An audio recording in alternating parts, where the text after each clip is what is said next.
स्वागत है आप सभी का। तो आज से हम कवर करेंगे एचपी जीके को, जो Himachal Pradesh public service commission द्वारा कंडक्ट करवाए गए अलग अलग एग्ज़ाम्स में जो हिमाचल प्रदेश के जीके के प्रश्न पूछे गए उनको हम आज कवर करेंगे। तो शुरुआत करते हैं पहले प्रश्न के साथ। पहला प्रश्न है हमारे पास कि अंबाला और सहारनपुर के मैदानों और शिवालिक की पहाड़ियों में काफ़ी मात्रा में सिक्के मिले हैं। तो आपको बताना है कि ये सिक्के किस प्राचीन जनपद से संबंधित है। ठीक है, तो ये सिक्के किस प्राचीन जनपद से संबंधित है।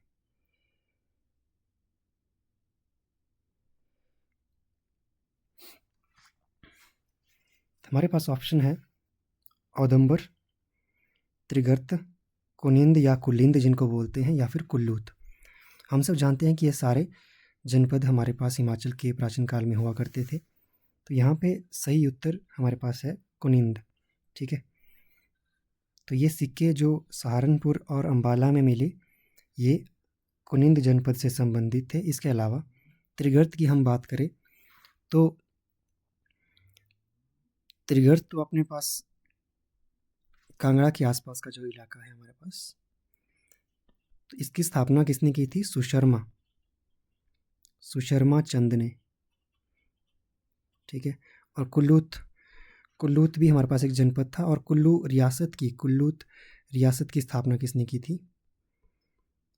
ये हमारे पास बिहंग मणिपाल। तो ये अयोध्या से आए थे, इन्होंने कुल्लू रियासत की स्थापना की थी। ठीक है, इसके अलावा अगले प्रश्न की तरफ जो हम चले, अगला प्रश्न हमारे पास है कि कात्यायन के अनुसार निम्न में से किन जनपदों के प्रकारों का उल्लेख हिमालय क्षेत्र में, या फिर यूं कहे कि हिमाचल प्रदेश के आसपास जो क्षेत्र पड़ते हैं उनमें जो जनपद मौजूद थे, यानी जो ऊपर हमने देखे थे जनपद कुल्लू, त्रिगर्त, कुनिंदा, तो कात्यायन के अनुसार ये किस प्रकार के सिस्टम इन जनपदों में था। ठीक है, ये बताना है हमें। तो कात्यायन के अनुसार एक तो ये एक राजा सिस्टम था, और एक संघ सिस्टम हुआ करता था इनमें। ठीक है, तो ये आप ध्यान में रखेंगे कि किस प्रकार का सिस्टम हमें जनपदों में मिलता है। कौन से जनपदों में? जो हमारे हिमालय क्षेत्र में, या आज के जो हिमाचल प्रदेश में जनपद थे, तो उनके सिस्टम के बारे में। ठीक है, तो अगले, तो इसका ऑप्शन ए करेक्ट होगा। ठीक है, संघ की बात करें तो अन्य पाणिनि ने भी काफ़ी हमें हिमाचल के जनपदों के बारे में पाणिनि ने भी लिखा, और हमारे महाभारत और पुराणों में भी इन जनपदों के बारे में वर्णन मिलता है। तो हिमाचल के जैसे जनपद त्रिगर्त था, ठीक है, त्रिगर्त के बारे में बोला गया कि ये आयुद्धजीवी संघ है, यानी जो लड़ाई करके या युद्ध करके अपनी जीविका चलाते हैं। आयुद्धजीवी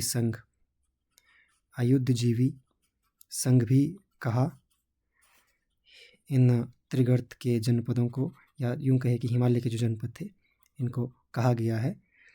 तो चलते हैं नेक्स्ट प्रश्न की तरफ। अगला प्रश्न हमारे पास है कि सुकेत रियासत की स्थापना किसने की थी।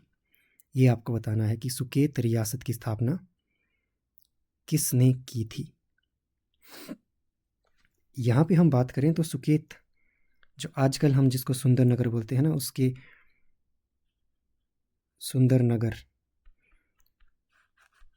उसके आसपास का इलाका है ना, सुकेत। मंडी भी पहले इसमें ही आता था, बाद में मंडी अलग होता है सुकेत रियासत से। सुकेत रियासत की स्थापना की अगर हम बात करें तो सुकेत रियासत की स्थापना वीरसेन द्वारा की गई थी। ठीक है, वीरसेन द्वारा सुकेत रियासत की स्थापना की गई थी, आप ध्यान में रखिए। और कब की थी वीर सेन ने सुकेत रियासत की स्थापना? 765 ईस्वी के आसपास स्थापना की थी। वहीं लक्ष्मण सेन की बात करें, लक्ष्मण सेन भी अपने पास सुकेत रियासत के राजा थे, जो अंतिम राजा बोल सकते हैं हम, ठीक है, अंतिम शासक थे। और लक्ष्मण सेन की बात करें तो महाराजा लक्ष्मण सेन मेमोरियल कॉलेज भी आपको मिलेगा सुंदरनगर में, ठीक है। थे अंतिम शासक थे ये। 1919 में इन्होंने गद्दी संभाली थी और आज़ादी तक, हमारे देश की जब आज़ादी थी और जब विलय हुआ इन रियासतों का हिमाचल प्रदेश में 1948 में सुकेत मिल गया था। सुकेत से ही हमें एक और चीज़ याद रखनी है कि सुकेत सत्याग्रह जो 18 फरवरी को हुआ था 1948 को ही, और सुकेत का हिमाचल के जो हिमाचल में विलय होने की कहानी हमें पता है, ठीक है। सुकेत सत्याग्रह 1948 18 फरवरी को स्टार्ट हुआ था और इसी के बारे में कहा गया था कि 7 days that Shuk Himalaya. Tribune ने बाद में चल के एक अखबार में एक न्यूज़ छापी थी कि 7 दिन हिमालय को जिसने झकझोर कर रख दिया, वो सुकेत सत्याग्रह के बारे में ही था, ठीक है। इस तरह से सुकेत हिमाचल में मिल जाता है। वहीं अगर हम बात करें माधव सेन की, ठीक है, माधव सेन के कार्यकाल को तो स्वर्ण युग कहा जाता है, सुकेत का स्वर्ण युग, ठीक है। ये आप ध्यान में रखेंगे इस बात को, ठीक है। चलते हैं नेक्स्ट क्वेश्चन की तरफ।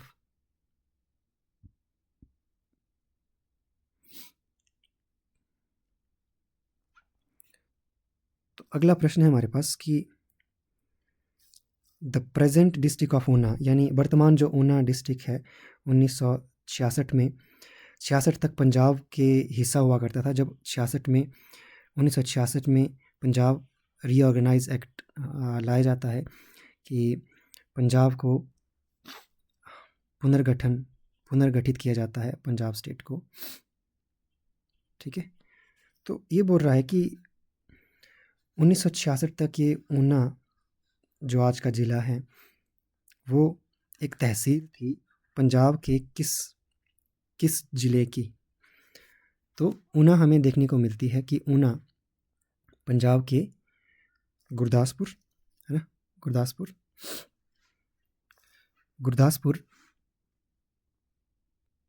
या होशियारपुर, गुरदासपुर या होशियारपुर होना चाहिए ना जी। होशियारपुर ज़िले का हिस्सा ऊना हुआ करता था जब ये मिला, उससे पहले 1966 से पहले, ठीक है।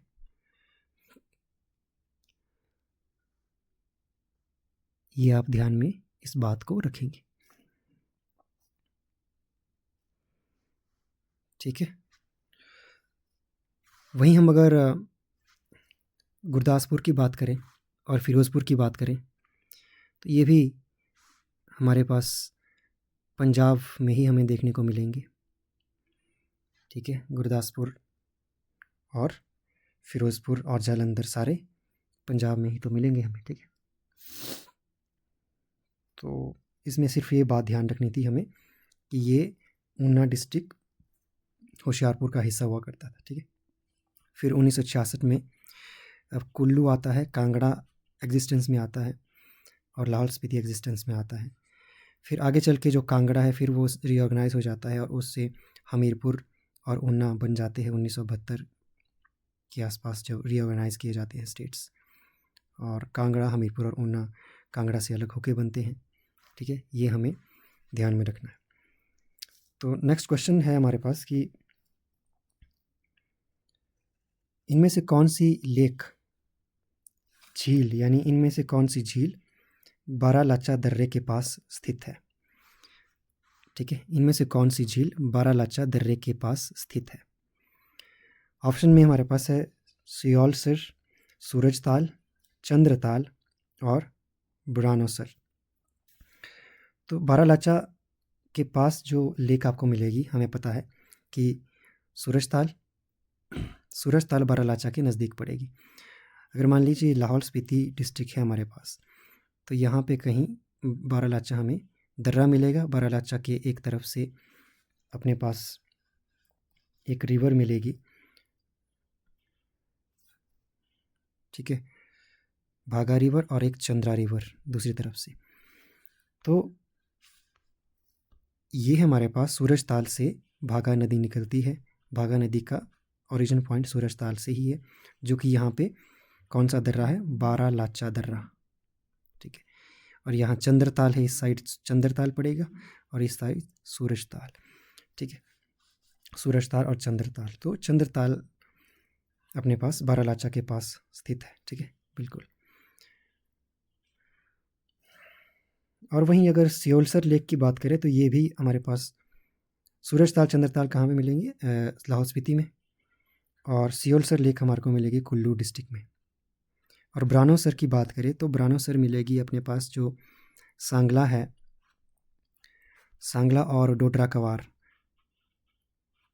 डोडरा कवार, सांगला हमारे पास किन्नौर में पड़ता है और डोडरा कवार शिमला में।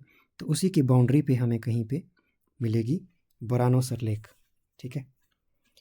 और ये सियोलसर तो अपने पास कुल्लू डिस्ट्रिक्ट में मिलेगी, ठीक है, जलोड़ी पास के आसपास। जलोड़ी, जलोड़ी पास किसको कनेक्ट करता है, इनर सिराज को आउटर सिराज से कनेक्ट करने वाला एक पास, ठीक है, कुल्लू में आपको दिखने को मिलेगा। नेक्स्ट क्वेश्चन है हमारे पास कि हिमाचल प्रदेश के बारे में सन 2018 में हिमाचल प्रदेश के किस जिले को भारत सरकार ने एक पिछड़ा जिला घोषित किया था 2018 में, ठीक है।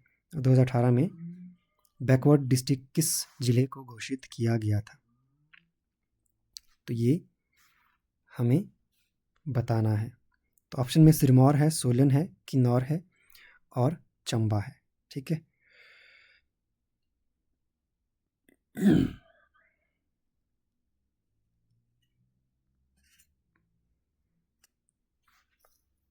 ठीक है, तो यहाँ पे जो करेक्ट आंसर है अपने पास चंबा। चंबा को बैकवर्ड डिस्ट्रिक्ट घोषित किया गया था 2018 में भारत सरकार द्वारा, ठीक है। ये ध्यान में आप रखेंगे इस बात को।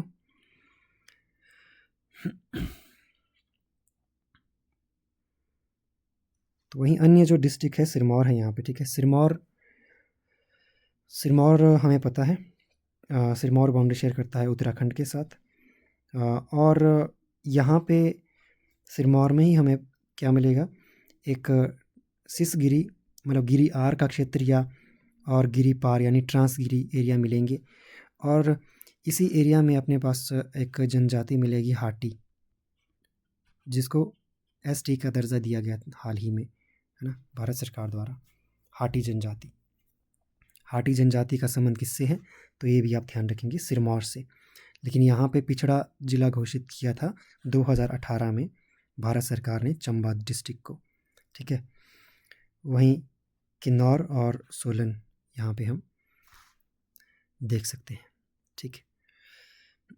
इनमें ये आंसर नहीं होंगे ये दोनों, ये तीन, और चंबा इसका करेक्ट आंसर रहेगा, ठीक है।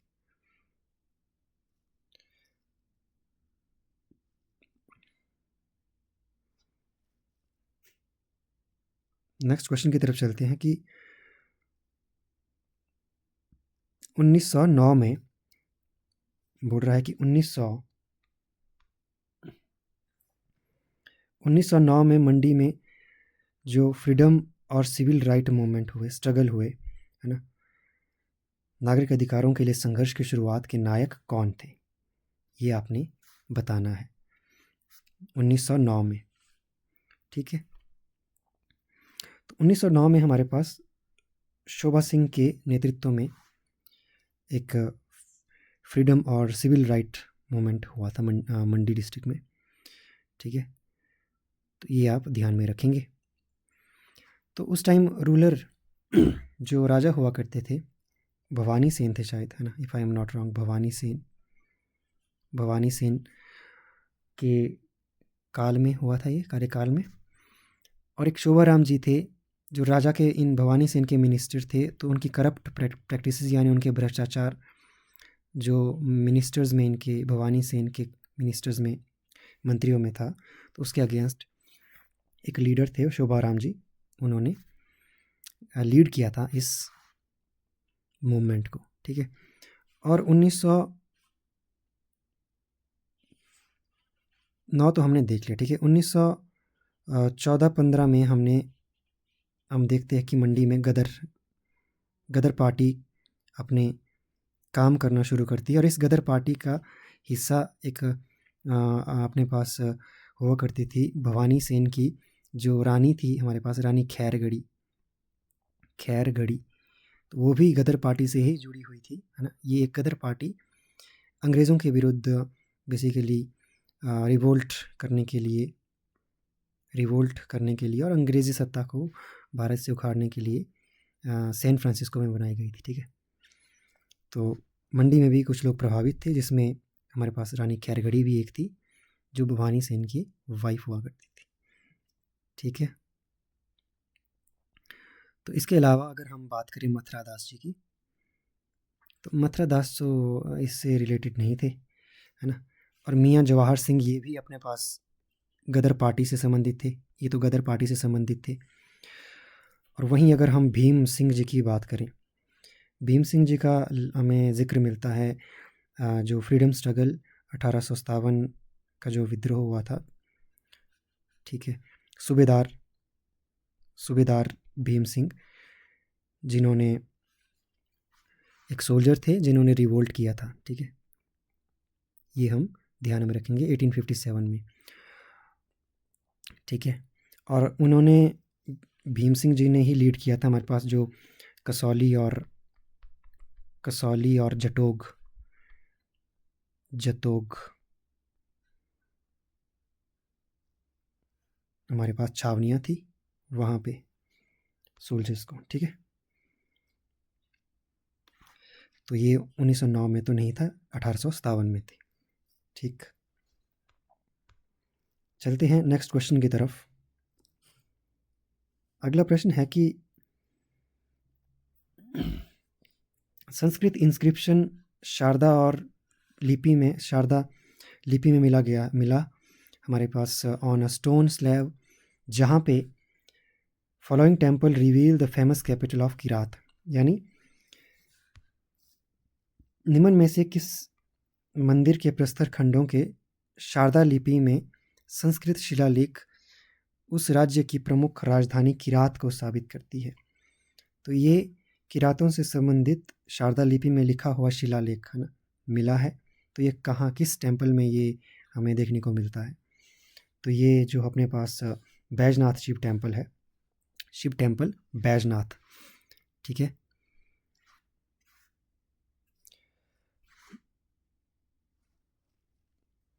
शिव टेम्पल बैजनाथ हमें, जिसको हम पुराना नाम क्या है इसका, कीरग्राम, जिसको कीरग्राम भी बोलते थे पुराने समय में, यानी किरातों की राजधानी थी ये। किरात जनजाति जो प्राचीन हमारे पास थी, उसी की राजधानी बैजनाथ हमें मिलती है।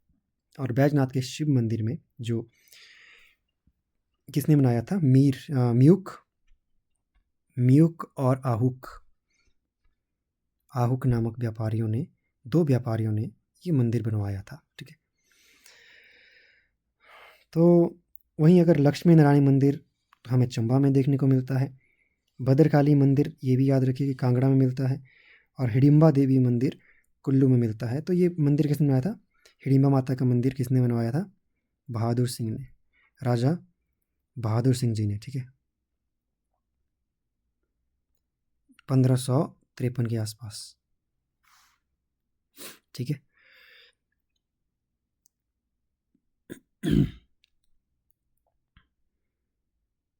तो ये बात आप ध्यान में रखेंगे, ठीक। चलते हैं अपने अगले प्रश्न की तरफ।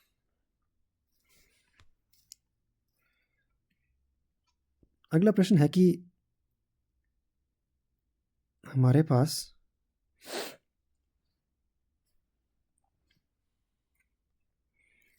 कि निम्न में से किसने हिमाचल में चित्रकला के संरक्षण के लिए कोई भूमिका नहीं निभाई, यानी which of the following has played no role in patternizing the art and paintings of Himachal Pradesh? Himachal की कला और पेंटिंग्स, चित्रकला है ना, आर्ट ऑफ पेंटिंग, चित्रकला, हिमाचल की चित्रकला को संजोने में यानी संरक्षण करने में किनका योगदान इनमें से नहीं है? तो राजा चतर सिंह जी का भी है। राजा चतर सिंह हमें कहाँ के मिलते हैं, कहाँ के राजा थे ये, कहाँ के राजा थे चतर सिंह जी? चंबा के, चंबा के ही थे ना।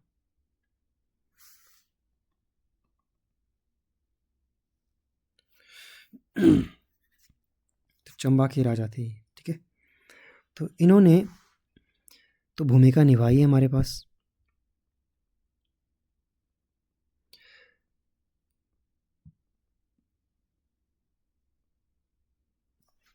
और कृपाल पाल भी हमारे पास चित्रकला को संरक्षण प्रदान करने वाले राजा थे। कृपाल पाल कहाँ के थे? बशौली, ठीक है, बशौली के थे नहीं, बशौली के थे। और ये चतर सिंह चंबा के थे। तो ये ध्यान में रखना है आपने, ठीक है, ठीक है, कि बशौली के जो कृपाल पाल है और चंबा के चतर सिंह है, इन्होंने चित्रकला को काफ़ी प्रमोट किया था, ठीक है। वहीं जो चंदेल, जो डिसेंडेंट ऑफ चंदेल, बुंदेलखंड के चंदेल राजा, तो चंदेल यानी जो बिलासपुर के थे ना, बिलासपुर के राजा चंदेल वंशी थे ना, चंदेल बुंदेलखंड से तो आए थे ये, ठीक है। तो इन्होंने भी संरक्षण प्रदान किया था, ठीक। वहीं उज्जैन के कुछ आर्टिस्ट हैं, उनका हमें जिक्र नहीं मिलता यहाँ पे, ठीक है। उनका हमें हिमाचल की चित्रकला को प्रमोट करने का कोई जिक्र ऐसा मिलता नहीं है, ठीक है। तो नेक्स्ट क्वेश्चन की तरफ जो हम चलें, तो अगला प्रश्न है कि राज्यसभा में हिमाचल प्रदेश का प्रतिनिधित्व करने वाली पहली महिला कौन थी? यानी राज्यसभा में फर्स्ट वीमेन हिमाचल प्रदेश से कौन थी इनमें से, ये हमें बताना है। तो हिमाचल प्रदेश की पहली महिला राज्यसभा मेंबर लीला देवी जी थी, ठीक है, लीला देवी महाजन जिनको हम बोलते हैं, ठीक है। तो ये 1956 से 1962 के बीच में हमारे पास राज्यसभा की मेंबर रही और इंडियन नेशनल कांग्रेस पार्टी की तरफ से, ठीक है, ये आप ध्यान में रखेंगे। तो हिमाचल में इलेक्शन में जो फर्स्ट इलेक्शन थे, तो फर्स्ट चीफ मिनिस्टर कौन थे यहाँ पे हम देख लेते हैं हिमाचल के, कौन से थे? YS परमार जी, ठीक है। और 1956 के दौरान हिमाचल प्रदेश आप बताएंगे कि किस प्रकार का था, पार्ट सी राज्य था या चीफ कमिश्नर प्रांत था या फिर अपने पास यूनियन टेरिटरी था, ये आप बताएंगे, ठीक है।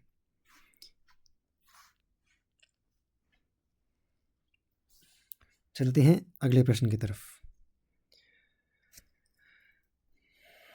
पंगती is known to be the ancient name of which of the following valley?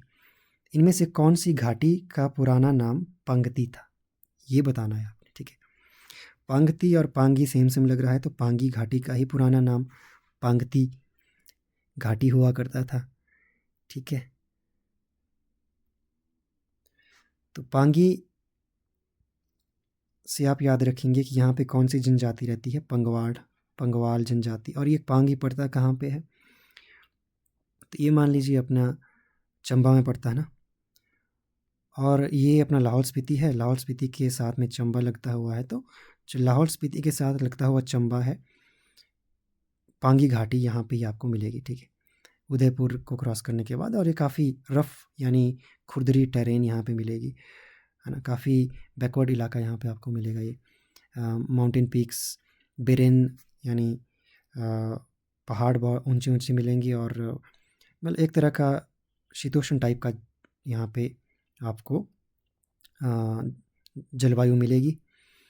और जांस्कर और पीर पंजाल रेंजेस भी आपको इधर मिलेगी पांगी रेंजेस में।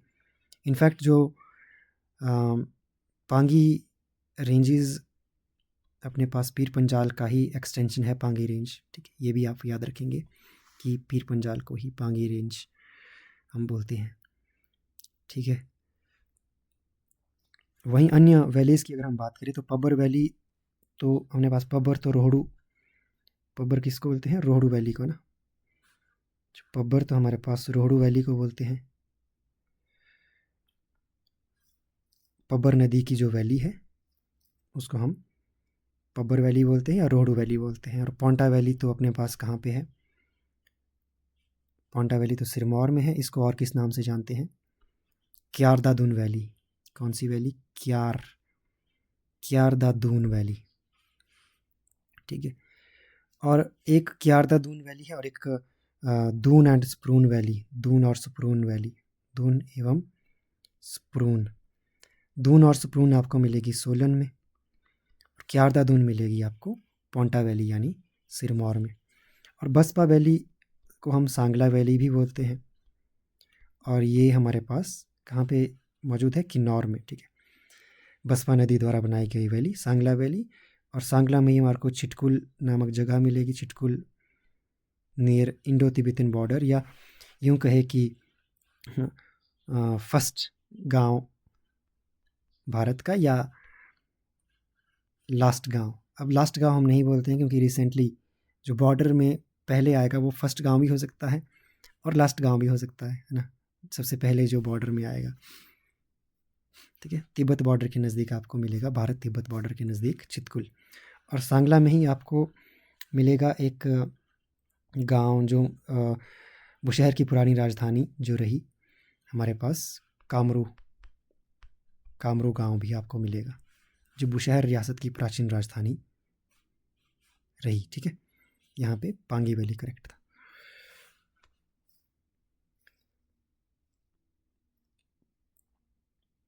तो अगला प्रश्न है हमारे पास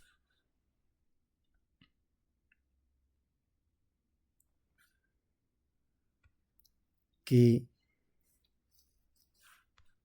बुशहर रियासत के किसानों द्वारा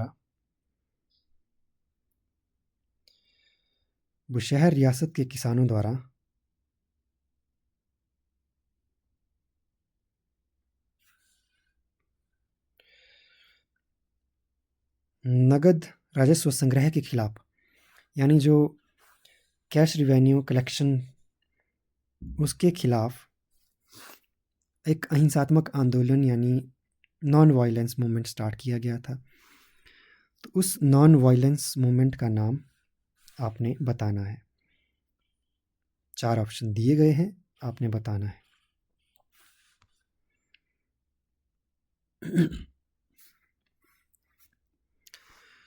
तो जुग्गा सत्याग्रह, या फिर आंधी सत्याग्रह, या फिर आक्रोश सत्याग्रह, या फिर दुम सत्याग्रह, दुम मूवमेंट, ठीक है।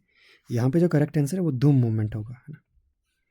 दुम मूवमेंट एक non violent non cooperative movement था जो अपने पास रोहड़ू में स्टार्ट हुआ था। रोहड़ू उस टाइम पे हुआ करती थी बुशहर का ही हिस्सा, बुशहर रियासत के अंडर, ठीक है। तो लैंड टैक्सेस के खिलाफ ये अपने पास आंदोलन चलाया था लोगों ने,